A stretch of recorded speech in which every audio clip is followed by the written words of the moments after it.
আবারও চলে এসেছি আজকে একটা নতুন মাছের রেসিপি তোমাদের সাথে শেয়ার করব বলে। আজকে রান্না করব ভাঙর মাছের ঝাল।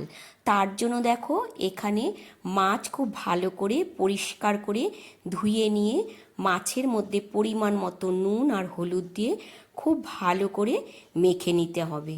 তারপর কড়াইয়ের মধ্যে সাদা তেল গরম করে নিয়ে মাছগুলো একে একে ভেজে নিচ্ছি। খুব কড়া করেই আজকে মাছগুলো ভাজবো। দেখো মাছগুলো খুব ভালো করে ভেজে তুলে নিয়েছি।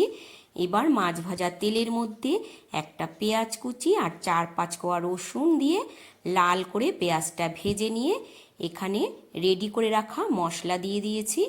এখানে দিয়েছি ছোট 4টে শুকনো লঙ্কা, একটা মিডিয়াম সাইজের পেঁয়াজ আর হাফ টমেটো একসাথে পেস্ট করে দিয়েছি, আর দিয়ে দিয়েছি পরিমাণ মতো নুন আর হলুদ। খুব ভালো করে মশলা কষানো হয়ে গেছে। পরিমাণ মতো জল দিয়ে দেব। গ্যাসের ফ্লেমটা বাড়িয়ে ঝোলটা খুব ভালো করে ফুটিয়ে নিয়ে ভেজে রাখা মাছগুলো দিয়ে দিলাম। মাছগুলো দিয়ে আবারও একটু ফুটিয়ে নিতে হবে। এবার গ্যাসের ফ্লেমটা একদম কমিয়ে দিয়েছি।